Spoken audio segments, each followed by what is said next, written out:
నమస్కారం అమ్మా. నమస్తే సంగీత. అమ్మా, ఇప్పుడు ఏదన్నా గొడవ అయినప్పుడు అది ఫ్రెండ్స్ విషయమే కావచ్చు, లేదు అంటే లవర్సే కావచ్చు, వైఫ్ అండ్ హస్బెండే కావచ్చు. కొన్ని సందర్భాల్లో ఏం చేస్తారు అంటే ఏం చెప్పకుండా కొంతమంది నిశ్శబ్దంగా వెళ్ళిపోతారు మన లైఫ్ లో నుంచి.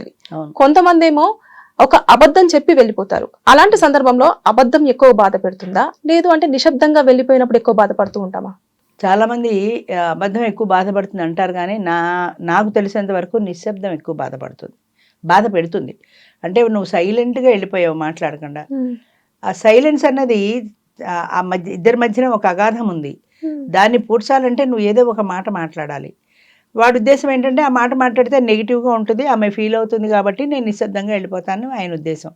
కానీ నువ్వు నెగిటివ్గా కాకుండా కాస్త పాజిటివ్గా నువ్వు మాట్లాడితే ఆ మాట ఆమెని కన్సోల్ చేస్తుంది, ఆమె పడే బాధని కొద్దిగా కన్సోల్ చేస్తుంది. పదే ఈ విడిపోయిన సందర్భం గుర్తొచ్చినప్పుడల్లా ఆ మాట కూడా గుర్తొస్తుంది ఆమెకి. అయ్యో పాపం అప్పుడు తను ఇలా అన్నాడు కదా, నీ మనసు కష్టపెట్టడం ఇష్టం లేక నేను వెళ్ళిపోతున్నాను అన్నాడు కదా, ఏదో సంథింగ్ తను చెప్పిన మాట మీద ఎక్కువ ఆలోచిస్తుంది. ఎక్కువ ఆలోచిస్తున్న కొద్దీ ఆ నిశ్శబ్దాన్ని ఏదో రకంగా ఛేదించే ప్రయత్నం చేయొచ్చు. అలా కాకుండా మాట్లాడకుండా వెళ్ళిపోతే అది కేర్లెస్నెస్, రెక్లెస్నెస్ అనుకుంటుంది. సో ఎలా వెళ్ళిపోయాడు, కేర్లెస్గా ఒక మాట కూడా మాట్లాడకుండా వెళ్ళిపోయాడు అని నెగిటివ్ ఫీలింగ్ వచ్చే ఆ పరిస్థితి ఎక్కువ ఉంటుంది అలాంటి టైంలో. నిశ్శబ్దం వల్ల గొడవలు వస్తాయి, నిశ్శబ్దంగా వెళ్ళిపోవడమే మంచిది అనుకుంటారు, కానీ నిశ్శబ్దం వల్ల ఆ అమ్మాయి నెగిటివ్గా ఫీల్ అయ్యే ప్రమాదం ఉంది. అంటే రకరకాల క్వశ్చన్స్ మైండ్లో తిరుగుతుంటాయి. అంటే ఇలా ఉద్దేశం కదా, అలా ఉద్దేశం కదా, రకరకాలుగా అనుకుంటుంది. అదే నువ్వు పాజిటివ్గా ఒక మాట మాట్లాడేసి వెళ్ళిపోయావు అనుకో, ఆ పాజిటివ్గా మాట్లాడిన మాట ఇంపాక్ట్ చాలా ఉంటుంది తర్వాత. అంచేత ఎప్పుడు నిశ్శబ్దంగా అంటే కూడా కమ్యూనికేషన్ మంచిది, కాకపోతే ఆ కమ్యూనికేషన్ పాజిటివ్గా ఉండాలి, నెగిటివ్గా ఉండకూడదు. ఈ ఏదో దరిద్రాన్ని ఎవరు పడతారని నేను వెళ్ళిపోయా అంటే ఆమె కోపాన్ని పెంచినట్టే కదా.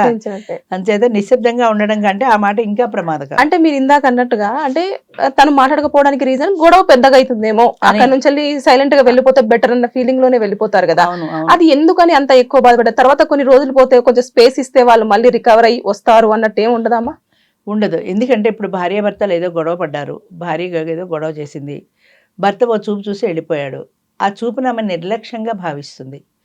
ఆయన నిశ్శబ్దంగా వెళ్ళిపోయాడు, మాట మీద మాట ఎందుకు, గొడవ ఎందుకు అనుకున్నాడు, గొడవ తగ్గించడానికే వెళ్ళిపోయాడు, తర్వాత మళ్ళీ ఎప్పుడో పాసిఫై అవుతుంది అని అనుకోదు. కేర్లెస్నెస్, నువ్వేంటి నీ లెక్క ఏంటి నాకేసి ఓ చూపు చూసి వెళ్ళిపోయాడు అనే ఆ నిశ్శబ్దాన్ని ఆమె రకరకాలుగా భావిస్తుంది. నిశ్శబ్దాన్ని ఆమె కోపంలో ఉంది కాబట్టి దాన్ని నెగిటివ్గానే భావిస్తుంది. నీ లెక్క నాకు లేదని వెళ్ళిపోయాడు, ఒక మాట కూడా మాట్లాడకుండా వెళ్ళిపోయాడు అనేటువంటి అవకాశం ఎక్కువ ఉంటుంది. అట్లా కాకుండా నువ్వు ఏదో మంచిగా ఒక పాజిటివ్గా ఒక మాట మాట్లాడి వెళ్ళిపోతే, ఏదో ఈ గొడవ సాయంత్రం నేను ఆఫీస్ నుంచి వచ్చేప్పటికి సమసిపోతుంది అనుకుంటాను, నువ్వు కాఫీ కప్పుతో ఎదురుస్తావు అనుకుంటాను, అలా ఏదో ఒక మాట మాట్లాడి వెళ్ళిపోయాడు అనుకో, అదే ఆవిడ మైండ్లో తిరుగుతూ ఉంటుంది. కాబట్టి తాత్కాలికంగా ఆ కోపం చల్లారిపోయిన తర్వాత నిజంగానే కాఫీ కప్పుచ్చుకు ఎదురొస్తుంది ఆయన అన్నట్టు. ఆయన అన్నాడు కదా ఆ మాట, అందుకని అదే మైండ్లో ఉంటుంది. పాపం కాఫీ కప్పుతో ఎదురొస్తాను ఆశపడ్డాడు కదా, మాట్లాడాడు కదా, ఆయన కూడా పాజిటివ్గానే ఉన్నాడు కదా అని అనిపిస్తుంది. ఆ ఆవేశం తగ్గిపోయిన తర్వాత ఆ ఆలోచన వచ్చినప్పుడు ఆయన అన్నట్టే ఆ కాఫీ కప్తో ఎదురు రావచ్చు.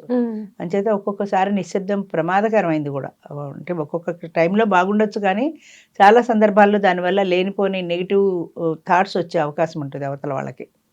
నీ సైలెన్స్ అవతల మనిషిని ఒక రకంగా చెప్పాలంటే రెచ్చగొడుతుంది. అంటే నేనంటే నిర్లక్ష్యం అందుకనే వెళ్ళిపోయాడు అని నెగిటివ్గా ఆలోచించే ప్రమాదం ఉంటుంది. అంతకంటే పాజిటివ్గా నువ్వు ఒక మాట్లాడేసి వెళ్తే చాలా బెటర్ అది.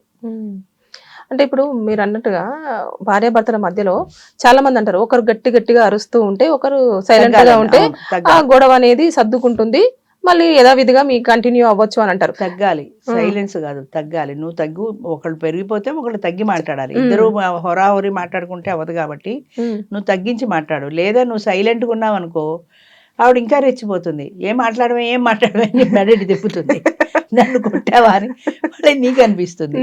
అంచేత నువ్వు సైలెంట్గా ఉన్నది ఇంకా ప్రమాదకరం. అంతకంటే నువ్వు తగ్గి మాట్లాడు, నేను తగ్గి మాట్లాడతా అని శాంతంగా నువ్వు ట్రై చేయి. కానీ మొత్తం నిశ్శబ్దం మాత్రం నెగిటివ్ ఫీలింగ్ వస్తుంది. అంటే నేను ఎంత వాగినా కుక్కలాగా మొరుగుతుంది, నాకేంటి అని అనుకున్నాడా అని అనిపిస్తుంది ఆమెకు.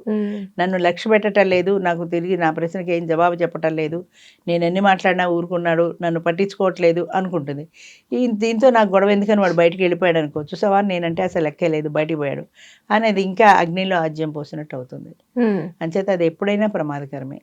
ఓకే, బ్లాస్ట్ అయితే మాత్రము నిశ్శబ్దం. ఎప్పుడైనా బ్లాస్ట్ వేస్తే పెద్ద తుఫానే అంటారు అంతే కదమ్మా. అంతే అంతే, బాంబు బద్దలైనట్టే.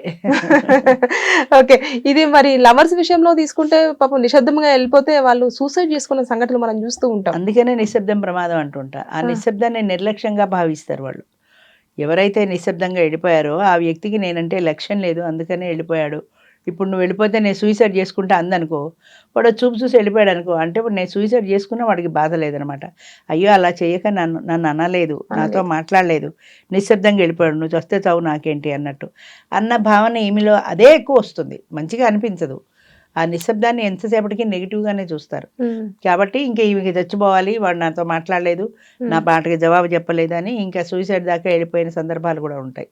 మరి ఇప్పుడు రిలేషన్షిప్ లో అబద్ధం కూడా చెప్పాను కదా అమ్మా, మరి అబద్ధం అప్పుడు ఎలా మనము దాన్ని కనుక్కొని తర్వాత నెక్స్ట్ వాళ్ళతోటి ఎలా మనం కంటిన్యూ అవ్వాలంటారు? అది అబద్ధం ఎప్పుడు కూడా నిజం చెప్పడమే బెటరు. ఎప్పుడు 100% నిజం చెప్పడమే బెటరు. ఒకవేళ సందర్భం వస్తే అబద్ధమైన తాత్కాలికంగా చెప్పాలి తప్ప అదే అబద్ధం మీద పర్మనెంట్గా బిల్డింగ్ కడితే పేక మెడలా కూలిపోతుంది. అంటే అబద్ధం చెప్పి రిలేషన్షిప్ ని మనం బ్రేక్ చేసుకోవద్దు. ఆవిడ కోపంలో ఉందేని నువ్వు తాత్కాలికంగా అబద్ధం చెప్పినా ఆ కోపం తగ్గిన తర్వాత ఎప్పుడో నువ్వు అలా కోపంలో ఉన్నావని మాట్లాడాను ఇది అని నిజం చెప్పడం ఎప్పుడు మంచిది. ఎప్పుడైనా సరే అది రేపొద్దున బయటపడ్డా కూడా నువ్వు అబద్ధాన్ని సర్ది చెప్పుకోవాల్సిన పని లేదు. నిజాయితీగా నువ్వు నిజం చెప్పినప్పుడు కావాలంటే చూసుకో అని నిజం చెప్పగలుగుతావు నువ్వు. ఒక అబద్ధం ఆడితే దాన్ని కప్పిపుచ్చుకోవడానికి 1000 అబద్ధాలు ఆడాల్సి వస్తుంది. అంచేత ఎప్పుడు కూడా అబద్ధం మంచిది కాదు. ఒకవేళ నువ్వు అబద్ధం చెప్పినా తాత్కాలికంగా అప్పటి గొడవ సర్దుమనడానికే అబద్ధం చెప్పాను, కానీ ఇది నిజమని తర్వాత అయినా నిజం చెప్పడం ఎప్పుడు బెటర్. ఓకే, సో ఏదైనా రిలేషన్షిప్ వచ్చినప్పుడు అబద్ధము నిశ్శబ్దము, దీంట్లో నిశ్శబ్దం డేంజర్ అయితే అబద్ధం అనేది క్లారిటీ తీసేసుకొని మీరు రిలేషన్షిప్ ని బ్రేక్ చేయాలి. టెంపరీ అది అబద్ధం అనేది ఒక టెంపరీ తప్ప పర్మనెంట్ సొల్యూషన్ కాదు. ఓకే అమ్మా, మొత్తానికైతే మనము నిశ్శబ్దంగా ఉండడం కంటే మనం ఒక రిలేషన్షిప్ లో క్లారిటీ తీసేసుకొని అక్కడి నుంచి క్విట్ అవుతే అన్ని రకాలుగా ఇద్దరు రిలేషన్షిప్ బాగుంటుంది అని అంటారు ఫ్యూచర్ లో. చెప్పడం ఎప్పుడు మంచిది, ఎప్పుడు మంచిది. అవును, థ్యాంక్ యూ అమ్మా. మంచిది. And for more videos, please subscribe to iDream. Please subscribe to iDream. Please subscribe iDream. And please subscribe to iDream. For more videos, subscribe to iDream. please like, share and subscribe to the channel. Congratulations, iDream. Subscribe to iDream. Subscribe to iDream. So subscribe to iDream Media. iDream ki iDream team andarki huge congratulations. Please subscribe iDream Media. Please subscribe to iDream. Subscribe iDream. Please subscribe to iDream.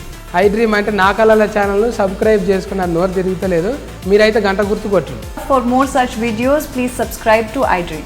Subscribe to iDream. Please subscribe to iDream. Please subscribe iDream Media. Please do subscribe to iDream. Please subscribe to iDream Media. For best entertainment and information, please subscribe iDream. And don't forget to subscribe to iDream.